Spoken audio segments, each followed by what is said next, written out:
Que a graça e a paz do Senhor esteja com vocês. Vou trocar de microfone, que esse aqui está falhando um pouquinho.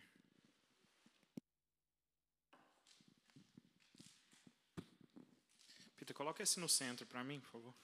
Ok, obrigado. Hoje eu vou estar trazendo a palavra de Deus para nós. Não é nem o pastor Kleber, a gente está acostumado aqui com o pastor Kleber, com o pastor Leandro, né? com gente de muito maior gabarito. Hoje vai ser eu mesmo. O mais importante é o Espírito de Deus, né? Nem digo o Espírito de Deus que capacita a mim, o pastor Kleber, a todos os outros que ocupam esse púlpito, mas eu digo o Espírito de Deus que testifica no coração de vocês, que guia vocês a entender a palavra, a serem transformados, né? Que esse Espírito ele venha atuar no coração de vocês em nome de Jesus nessa noite, né? O tema da mensagem de hoje será obediência. Obediência em meio a adversidades. Obediência diante a poderosa palavra de Deus. Para desenvolvermos esse tema, eu gostaria que abríssemos a Bíblia no livro de Gênesis, no capítulo 12. Se você puder abrir a sua Bíblia no livro de Gênesis, no capítulo 12, nós vamos fazer a leitura dos versículos 1 e 2. Se você puder acompanhar essa leitura comigo, abre aí, por favor. Gênesis capítulo 12, os versos 1 e 2. A Bíblia diz assim: Então o Senhor disse a Abrão: Saia da sua terra, do meio dos seus parentes e da casa de seu pai, e vá para a terra que eu lhe mostrarei. Farei de você um grande povo e o abençoarei.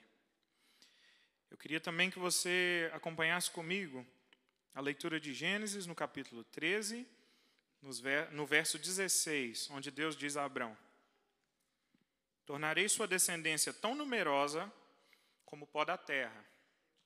Se possível contar o pó da terra, também será contar a sua descendência.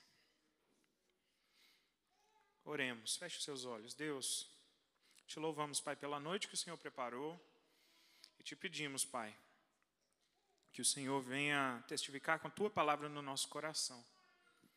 Que não seja eu falando, mas que seja o Teu Espírito guiando o Teu povo, a Tua igreja. Que em nome de Jesus, Pai, nós possamos sair daqui mais uma vez transformados pela pregação do Teu Evangelho, da Tua palavra. Em nome de Jesus, te agradecemos. Amém. Irmãos, a palavra de Deus é poderosa. E desde o princípio, a criação obedece à voz do Supremo Criador. Se nós fôssemos fazer hoje a leitura ali de Gênesis, do capítulo 1, a partir do início, já podemos contemplar no relato da criação como todo o universo obedece às ordens de Deus, às ordens daquele que é o Criador de tudo. No versículo 3, lá em Gênesis 1, Deus disse: haja luz, e a criação obedece. No versículo 6, Deus ordena que se separe o céu e as águas do mar, e a criação obedece. No versículo 9, Deus ordena que a terra e o mar se separem, e assim se faz. No versículo 11, ele manda que cresça a vegetação e a criação obedece. E por aí vai. A narrativa da criação de Gênesis é de ordem e obediência. Deus manda brotar, brota. Deus manda crescer, cresce. Deus manda existir, existe. No versículo 28, Deus dá ordem ao homem e à mulher. E a ordem que Deus dá, depois você confira lá, no versículo 28, diz assim: sejam férteis e multipliquem-se. Encham e subjuguem a terra. Eu quero que vocês notem, depois na sua leitura, que cada uma das ordens dadas pelo Criador, o autor de Gênesis, né, que foi Moisés, diz que Deus viu que era bom. Após cada uma das ordens, o relato diz: e Deus viu que era bom. No capítulo 3 de Gênesis, nós temos o primeiro relato de desobediência vindo por parte do homem e, em seguida, nós vemos as consequências desse ato. Não só a humanidade sofreu com esse ato, mas sim toda a criação que aguarda reconciliação total com o Criador, como podemos observar em Romanos 8, dos versículos 19 ao 22. Toda a criação foi afetada. Não só o homem teve ali o sofrimento das consequências do pecado, quanto toda a criação. A Bíblia diz que a criação geme, né? A criação ela espera ainda pelo momento em que o Criador vai vir e vai restaurar todas as coisas. A gente espera o dia onde haverá novos céus e nova terra. Apesar disso, a criação ainda obedecia o seu propósito, e é isso que observamos em Gênesis 5. Para mim, Gênesis 5 foi um capítulo difícil de entender. Por que estava ali, né? A gente vê a criação obedecendo a Deus. Gênesis 5 fala sobre a descendência de Adão. Adão teve filho, e o filho de Adão teve filho, e o filho de Adão teve filho, e por aí vai. Lembra que Deus pediu para Adão e Eva: olha, sejam férteis, multipliquem-se e subjuguem a terra. E o relato de Gênesis 5 mostra o ser humano fazendo exatamente isso. Deus deu uma ordem para que o ser humano se multiplicasse e se espalhasse, e isso aconteceu. Isso me faz imaginar um pouco Adão transmitindo esse conhecimento para os seus descendentes, né? Adão ali ensinando os seus filhos a seguirem a vontade de Deus. E Adão ele diz para os seus filhos ali, né? O Deus que nos criou, disse para nos multiplicarmos. E talvez um dos filhos de Adão pensasse assim: nossa, vai ser lindo, a casa do papai cheia de neto, para tudo quanto é lado. E em seguida Adão, ele complementa a sua frase. Ele fala: o Deus que nos criou, disse para a gente se espalhar. Então, se vocês quiserem visitar a casa do vovô, pode vir. Mas a gente vai se espalhar, a gente vai dominar a terra, a gente vai subjugar a criação.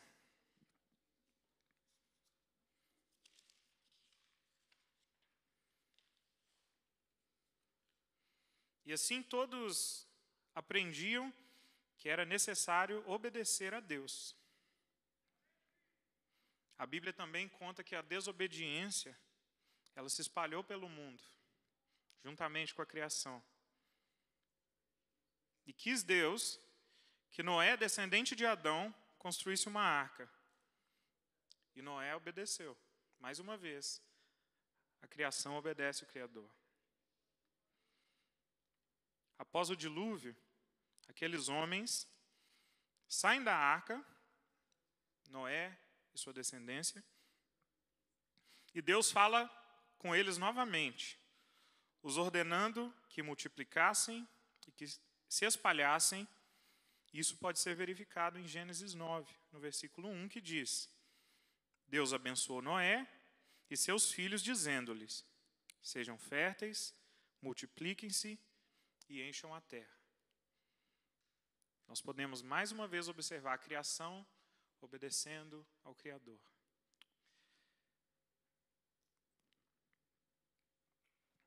E eu queria abrir um parênteses aqui, tá? Sobre algo que aconteceu muito interessante aí nesse processo. Se você for lá em Gênesis 9, no versículo 3, Deus fala um negócio muito legal para Noé, um negócio que me alegra muito. Ele fala: agora pode comer carne. E o churrasco ficou garantido. E a partir do versículo 18, vemos a palavra de Deus sendo concretizada a partir da obediência humana. A partir do capítulo 9, versículo 18, tem lá: e os descendentes de Noé, foi o fulano, foi o outro fulano, foi o outro fulano. Mais uma vez, a Bíblia nos apresenta a criação obedecendo o Criador. gente vai um pouquinho mais para frente, no capítulo 11, o texto nos mostra mais um relato de desobediência, onde os homens resolvem que não vão se espalhar. Os homens resolvem criar uma cidade muito grande, e ali eles resolvem criar uma torre muito grande. E Deus, de forma milagrosa, faz com que aqueles homens se espalhem. Mais uma vez, o homem ele tenta desobedecer e Deus ele cumpre o propósito dele diante da criação. Ele confunde as línguas. Aqueles homens não querem mais ficar juntos como uma só tribo e eles se espalham, cada um com a sua língua. E agora nós finalmente chegamos ao texto que fizemos a leitura. Nós vamos falar um pouquinho da vida de Abrão. A Bíblia nos conta que Abrão era descendente de Sem, um dos filhos de Noé, que ele vivia na terra de Ur dos caldeus, que era a terra natal do seu pai, Terá, que ele era casado com Sarai, uma mulher que era estéril. A Bíblia também nos conta que o pai de Abraão, com toda a sua família, decidiram partir em direção a Canaã, mas pararam no meio do caminho e ali se estabeleceram. Eu entendo muito bem disso aqui, tá, gente? A minha família, né, o meu avô, por parte de pai, era da Bahia. Ele saiu da Bahia, né, para migrar para São Paulo. E o plano era, no meio do caminho, ir fazendo um dinheirinho até chegar no destino final. Acabaram parando em Belo Horizonte. Né, pararam no meio do caminho. E ali ficou. Meu pai nasceu em Minas Gerais já, mas minha família ela é originária da Bahia. E assim aconteceu com a família de Abraão. Abraão se encontrava em uma situação e em um contexto em que obedecer a Deus era impossível e era contraintuitivo. Sua mulher era estéril. Logo, multiplicar-se era impossível. Não tinha como ele se multiplicar. A ordem de Deus era multipliquem-se, né, faz um monte de filho e anda. Eles até andaram, mas Abraão não podia fazer filho. E sem a possibilidade de se multiplicar, o conveniente era que ele ficasse ali com seu povo e servisse de suporte para os seus irmãos e familiares. Inclusive, o irmão de Abraão morre e ele meio que adota o sobrinho dele, né? Talvez essa seria a realidade de Abraão ali. Poxa, minha esposa não pode ter filho, eu vou ficar aqui.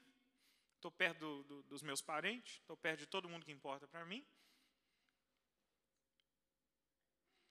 A realidade de Abraão muda quando o próprio Deus vem até ele, pede que ele faça duas coisas. O próprio Deus vem e fala com Abraão, e nós lemos no texto. Ele pede a Abraão para se espalhar, né? Ele fala, sai da tua terra. E ele pede a Abraão para se multiplicar, para ter filho. E Deus promete a ele, farei de ti uma grande nação. A reação de Abraão foi de obedecer a Deus. Pois agora o que conduzia, o que regia as ações de Abraão, não era o contexto ao qual ele estava inserido, ou as circunstâncias da vida, mas sim a palavra do Criador, a palavra de Deus na vida dele. Talvez a decisão de Abraão fosse de ficar ali com os parentes, mas Deus mesmo apareceu para ele e pediu para ele a mesma coisa que pediu para Noé e pediu para ele a mesma coisa que pediu para Adão. Vai andar, né? Vai até onde eu quero que você vá e você vai ter filhos. A escolha de obedecer que Abraão teve deu-se a partir de um chamado de Deus. em que um novo propósito de vida o alcançou. E um milagre faria com que aquele homem fosse pai de um filho com a sua esposa, estéril, e aquela descendência abençoaria todas as nações da terra. Através da descendência de Abraão, todas as nações da terra seriam abençoadas. Ele tinha essa promessa. Nada mais importava. Deus deu uma ordem e Abraão tinha que cumprir. E a forma de cumprir o que Deus ordenou seria uma provisão de Deus. Engraçado, né? Para Abraão poder obedecer a Deus, Deus tinha que fazer um milagre na vida dele.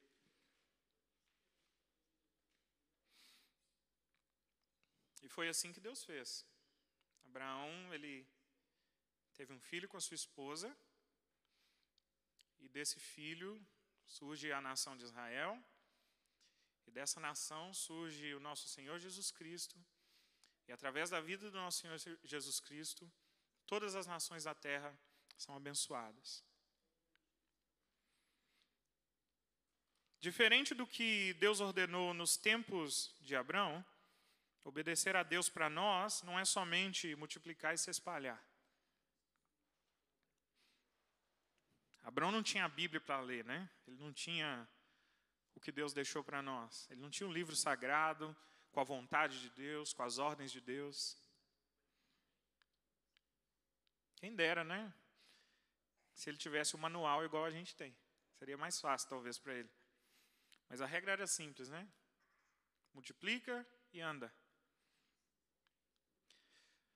Porém, podemos traçar um paralelo entre a obra de Deus, a obra que Deus fez na vida de Abraão, e a obra de Deus que Ele faz nas nossas vidas. A partir desse trato que Deus teve com Abraão, nós podemos traçar vários paralelos com as nossas vidas. Porque as circunstâncias em que Abraão vivia eram circunstâncias que, de alguma forma, impediam ele de obedecer aquilo que Deus tinha falado para ele. E se Abraão ele observasse aquilo que estava ao redor dele, ele não obedeceria. Mas, ao contrário, Abraão ele decidiu obedecer à voz de Deus.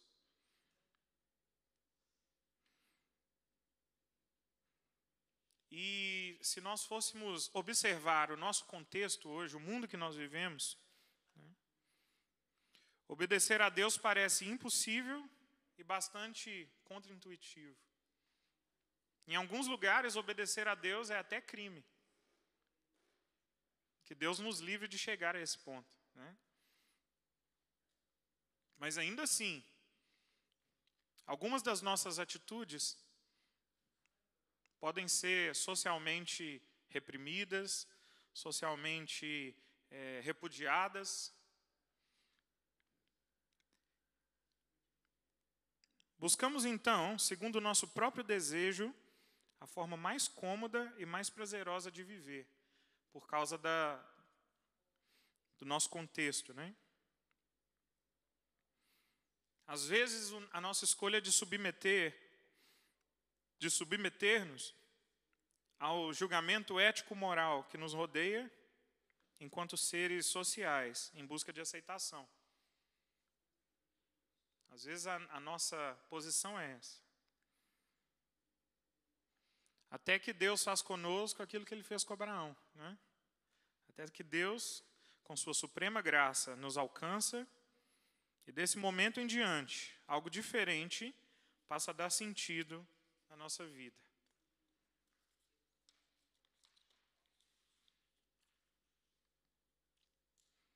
Conhecer a Deus, então, passa a ser algo indispensável para que possamos cumprir o nosso real propósito. Se Abraão ouviu a palavra de Deus, diretamente de Deus, Deus ele fala diretamente conosco, através da palavra de Deus, que é a Bíblia que chegou até nós. E eu separei aqui alguns pontos em que o nosso chamado como cristão contrasta com o modo de vida proposto pelo mundo em que vivemos, pelas circunstâncias em que vivemos, né? Eu faço isso amparado pelo que a Escritura nos diz em Romanos 12, 2. Ela fala assim: não se amoldem ao padrão desse mundo, mas transformem-se pela renovação da sua mente, para que sejam capazes de experimentar e comprovar a boa, agradável e perfeita vontade de Deus. Notem que o texto diz que para experimentarmos a vontade de Deus, precisamos renovar a nossa mente. Renovar a nossa mente, mudar de opinião. Abraão mudou de opinião. E não tomarmos a forma desse mundo. Não se conformar é não tomar a forma, né? Não parecer com esse mundo. E eu separei alguns exemplos aqui para que nós possamos entender aonde a nossa fé e os dizeres que ordenam esse mundo, eles contrastam. Primeiramente, Deus, Ele ordena que amemos a Deus sobre todas as coisas e ao próximo como a nós mesmos. E nós vivemos num mundo que constantemente nega a existência de Deus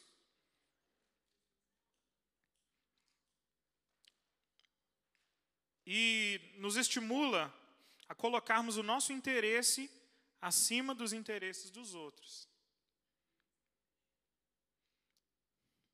Deus não existe, então viva a sua vida, aproveite as oportunidades, se divirta, ganhe dinheiro, né? Tem um monte de coisa que o mundo fala para a gente.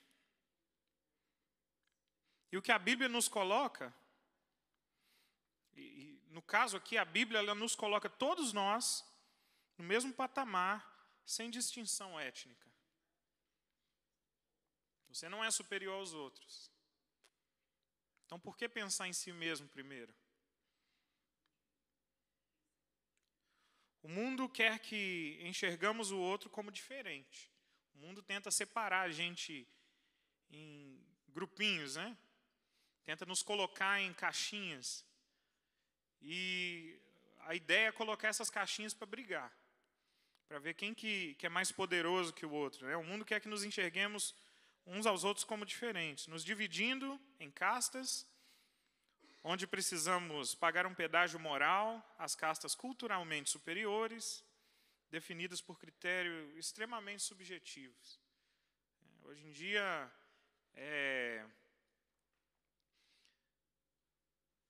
aquilo que é natural, aquilo que é comum, né, nem está sendo mais o critério a ser observado, né?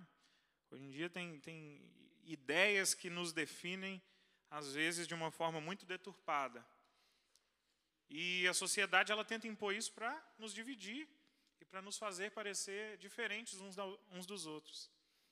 Enquanto a Bíblia, ela coloca servo e patrão, ela coloca judeu e grego, todo mundo junto. A gente não pode se conformar com aquilo que o mundo quer que nós sejamos. A gente precisa se atentar àquilo que Deus quer que nós sejamos. E observando assim, obedecer a Deus então se torna contracultural. Obedecer a Deus nos faz ir contra a nossa cultura.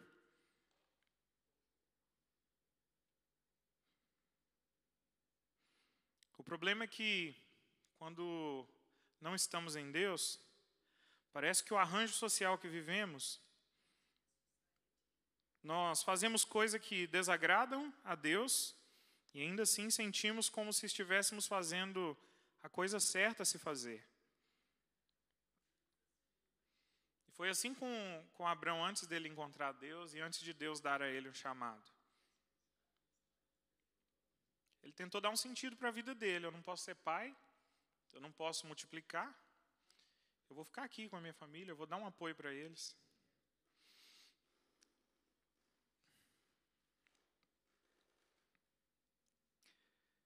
Mais um ponto em que a nossa fé ela contrasta com aquilo que é imposto a nós culturalmente. Em Marcos 16, no versículo 15 e 16, Jesus nos pediu para ir e pregar a toda criatura.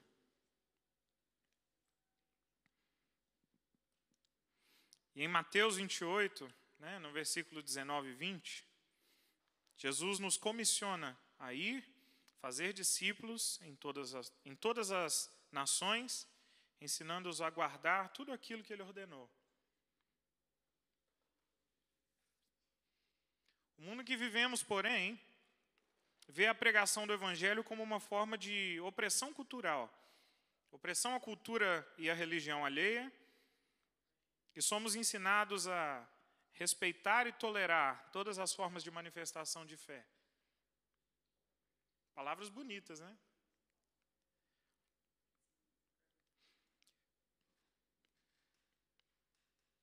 Nossa reação como cristãos, às vezes, geralmente é sermos cautelosos de tal forma que nos calamos sobre o que cremos e sobre o Deus que professamos. Eu não posso falar de Jesus para o meu amigo porque meu amigo é espírita, né? Ele vai se sentir ofendido, ele vai se sentir rebaixado, né? Eu não posso falar que eu sou cristão no meu trabalho porque as pessoas ali podem se sentir mal pela forma que eu me expresso religiosamente. Ser cristão, às vezes, é uma ofensa. Olha que tristeza, né? É isso que a sociedade está tentando fazer com que nós aceitemos. A pregação do Evangelho, ela está sendo deturpada e está sendo vista socialmente como uma forma de opressão. Ao invés de poder falar da minha fé, livre que somos, aqueles que estão do nosso lado, ao nosso redor, nós nos calamos, nós tentamos ser cautelosos e nos omitimos. Parece que a gente está fazendo a coisa certa, a gente está respeitando o que está aqui do nosso lado, né? Mas, na verdade, nós somos comissionados a ir pregar o Evangelho, fazer discípulos, ensinar tudo aquilo que Jesus nos ensinou.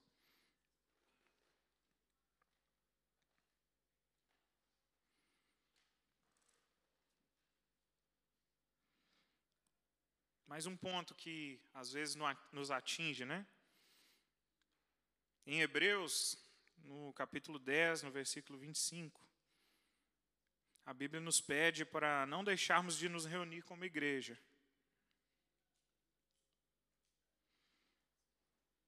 Porém, muitos hoje têm tomado esse caminho, achando que assistir uma boa pregação na internet já é o suficiente para ser crente. Contudo, somos convidados a viver em comunhão e participar da vida um do outro.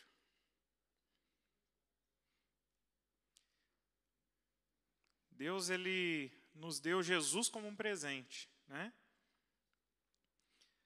O segundo presente que eu acho que Deus nos deu foi os irmãos da nossa congregação.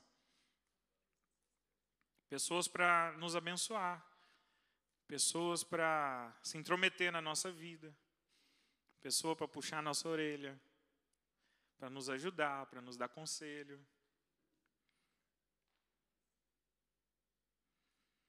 E sabe o que é engraçado? O que a gente é culturalmente ensinado, né? A resposta do mundo para isso é que da minha vida entendo eu. E que não preciso de nenhuma outra pessoa cuidando da minha vida. Isso não reflete os princípios da vida de uma congregação que a Bíblia nos convida a ter.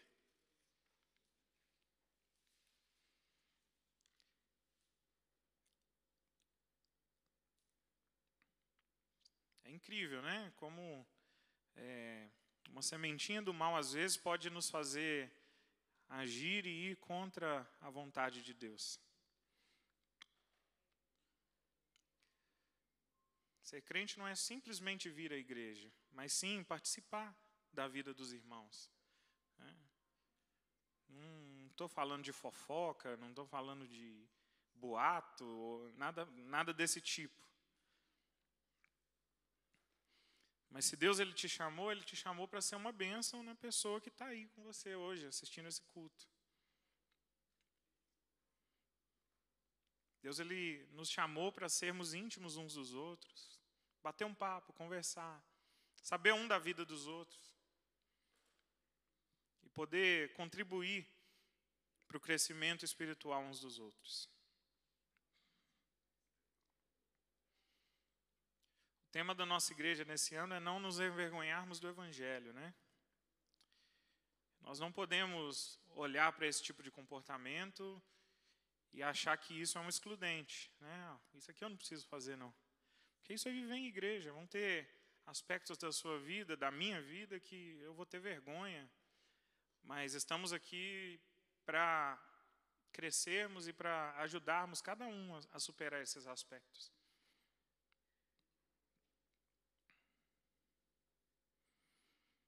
Alguns outros comportamentos de cunho moral que adotamos e que nos faz, né, insensíveis à vontade de Deus na nossa vida.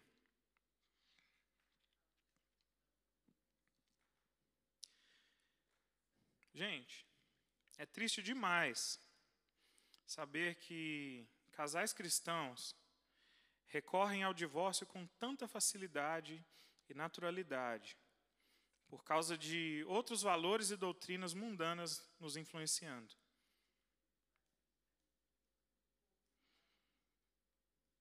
Seu casamento vale muito mais.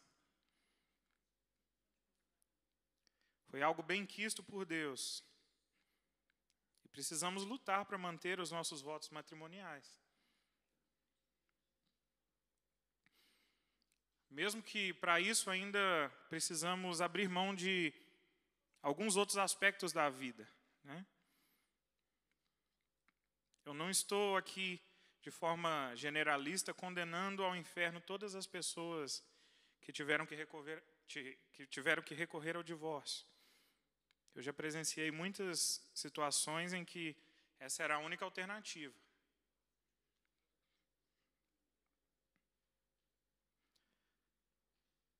Porém, a família que Deus nos deu, ela é sagrada. A gente precisa lutar para manter ela.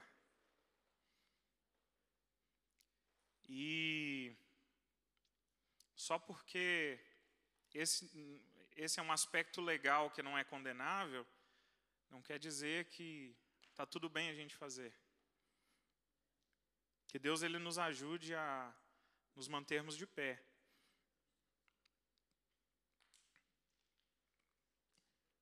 Uma outra situação que eu queria compartilhar com vocês, irmãos. Olha que engraçado. Olha, quando eu e minha esposa nós fomos casar, nós mesmos fizemos os nossos convites. A gente era bem novinho ainda, tá? A gente fez os nossos convites de casamento e nós partimos numa missão longa de entregar todos os convites nos lugares que a gente passou, né? A minha esposa, ela vem de uma família de pastores e a gente foi enviado assim para algumas igrejas que ninguém queria ir. A gente que eu falo, eles, né? Eu ia de agregado. Minha sogra falava que eu era o agregado da família. E depois, quando a gente foi casar, a gente tinha que ir atrás desse povo todo, porque para a gente eles eram muito importantes que eles estivessem no nosso casamento. E o que mais chamou a atenção na época é que minha sogra pegou o carro e foi dirigir com a gente, né, para entregar os convites. E toda vez que a gente entregava um convite, a gente tinha que falar, a minha sogra falava, na verdade, ela falava, minha filha vai casar, mas não está grávida não, tá? Só porque ela era nova. Em todas as casas que a gente visitou, a gente só conseguiu entregar metade dos convites que a gente fez. A gente tinha que justificar, eles estão casando, mas estão grávidas não.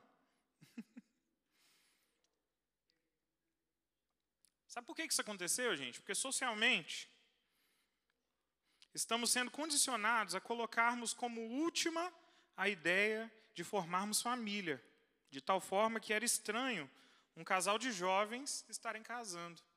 Virou exceção, né? A gente cresce, né? Eu, pelo menos, a gente cresce pensando na nossa carreira, naquilo que a gente vai fazer da vida, nas coisas que a gente vai conquistar. Mas eu, pelo menos, e as pessoas que eu conheci, que cresceram comigo, nós não fomos estimulados a ter um planejamento familiar. De forma que todos os meus amigos que casaram cedo, eles casaram porque a namorada estava grávida. E quando eu fui casar cedo, porque eu escolhi casar cedo, eu tinha que ficar justificando. A gente tem que ficar justificando aquilo que é o normal. Né? E é engraçado também que depois que a Leona nasceu, eu falava que era casado, ninguém estranhava mais. Até mesmo depois de ter casado, eu falava com as pessoas, né, no meu trabalho, nos lugares que a gente ia, que eu era casado, as pessoas perguntaram, mas ele não fala nada do filho, né? Porque a gente não tinha ainda. Isso também acontece porque socialmente, né, a ideia de libertinagem amorosa, que nos estimula a aproveitarmos dos prazeres da carne, sem, contudo, nos comprometermos com a responsabilidade da vida conjugal. Para que casar, né? Tem muito o que fazer na vida ainda. Gente, eu tinha uma lista enorme de coisas que eu precisava fazer antes de casar. Uma lista enorme. Eu tive que fazer um X muito grande nessa lista, assim, e decidi seguir minha vida com a minha esposa. Isso foi muito bom. E, assim como aconteceu na vida de Abraão, para obedecer a Deus, nós precisamos de milagres acontecendo em nossas vidas. Sabe por quê? Porque o nosso coração ele é corrompido pelo pecado. Ele é corrompido pela desobediência. E onde vamos, né? A desobediência, ela segue-nos, né? Ela vai atrás de nós. Até que o Espírito Santo de Deus, ele entra nos nossos corações. E a Bíblia nos conta também que Deus ele muda a nossa natureza. Uma natureza de pecado para uma natureza de santidade. E a partir desse milagre, nós podemos então obedecer a Deus. Nós podemos às vezes sair no prejuízo, mas fazer a coisa certa realmente. Nós podemos às vezes sofrer a dor, mas obedecer a Deus em tudo que Ele nos propõe. Falando um pouco sobre a minha decisão da minha esposa de casar cedo, né? Deus ele operou um milagre muito grande na nossa vida quando a gente tomou essa decisão. Porque nós saímos convidando todo mundo, né, que a gente conhecia, pessoas queridas por nós. E nesse processo, né, de alguns dias convidando as pessoas começaram a ligar para minha sogra e oferecer as coisas. E a gente mobiliou a casa todinha, a gente fez a nossa compra.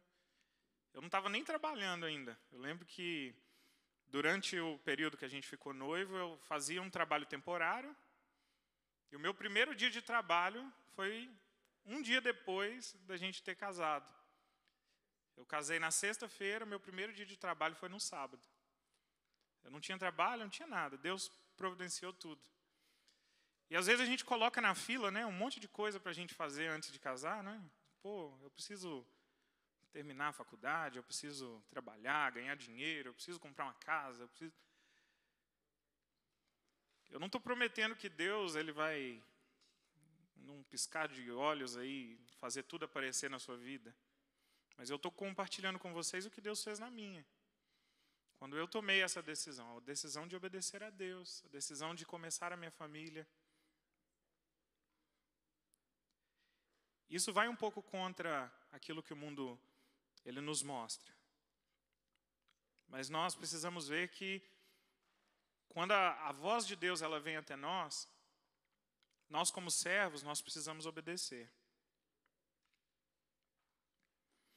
Assim como na vida de Abraão, obedecer a Deus e renunciar às conformidades do mundo não era algo que dependesse da capacidade dele, mas sim de um milagre de Deus.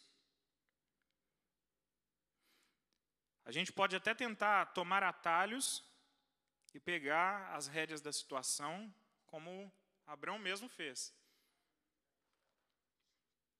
Como a esposa dele era estéril, ele tentou com outra mulher. E Deus veio até ele e disse, não, você vai ser pai de multidões, mas com a sua esposa. Porque eu vou operar um milagre na sua vida. Às vezes a gente tenta dar uma forcinha para Deus, né? Ajudar a Deus. Mas o processo de obedecer a Deus, ele vem de Deus. E ele muda as nossas vidas.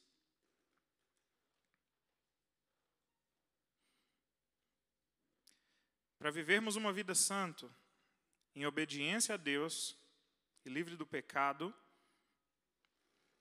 precisamos viver um milagre de Deus.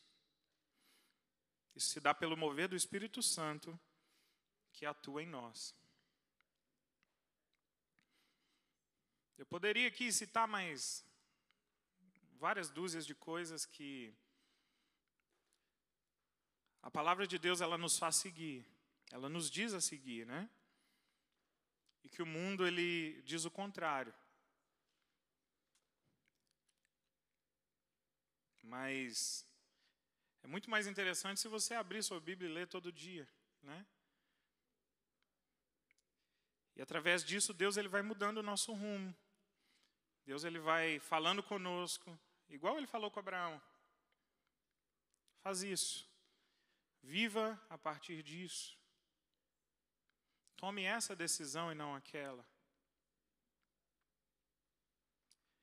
E essa é a trajetória de um cristão que obedece a Deus. É um cristão que mesmo vivendo num mundo onde pregar o evangelho pode ser ofensivo, ele obedece. Ele vai e prega.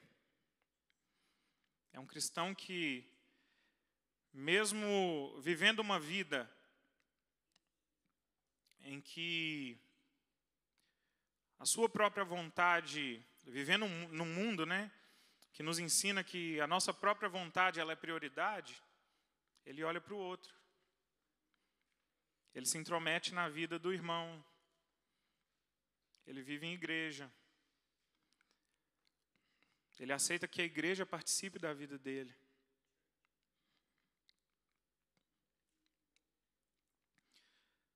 A vida de um cristão, ela é constantemente guiada por aquilo que Deus ele tem um propósito na vida das pessoas. Então nós precisamos entender e ler a todo momento o que a palavra de Deus tem para nós, para que possamos ser obedientes. Obedientes em todas as circunstâncias. Que os valores que conduzam a nossa vida não venham do mundo, não venham da sociedade, não venham das influências externas, mas venham do Espírito Santo de Deus, que age dentro do nosso coração, e da palavra de Deus, que é o nosso manual de fé e de prática. Que nós possamos praticar e continuar crendo naquilo que foi deixado para nós. Amém? Feche os olhos. Eu queria que você fizesse uma oração a Deus.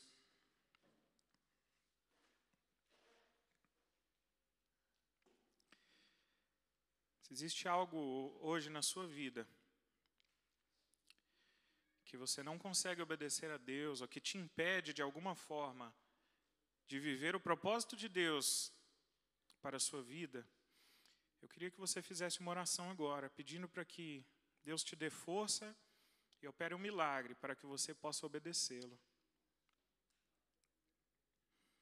Eu vou dar a vocês alguns minutos para que nós possamos refletir e orar a Deus, pedindo Ele que opere em nossos corações. Amém?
Deus, te oramos nesse momento.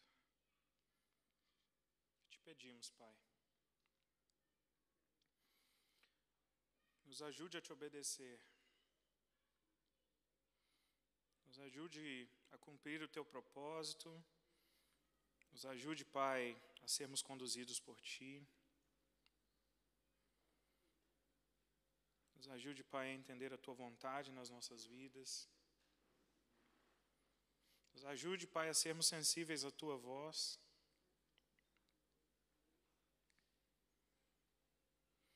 Nos ajude, Pai, a ser mais valentes para cumprir a tua vontade, a sermos mais corajosos. Move o teu poder em nossas vidas, para que assim nós possamos obedecer aquilo que o Senhor nos pede. Nos ajude a não tomar a forma desse mundo, mas a renovar o nosso conhecimento, para que nós possamos provar da tua vontade, Pai. Tua vontade que é boa.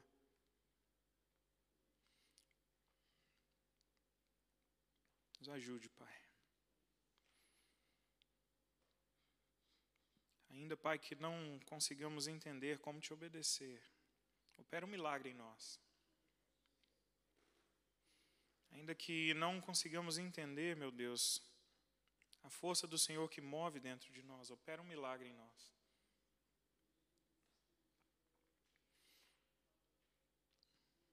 Que em nome de Jesus, a tua obediência possa florescer no nosso coração. Te oramos nesse momento, Pai. Amém.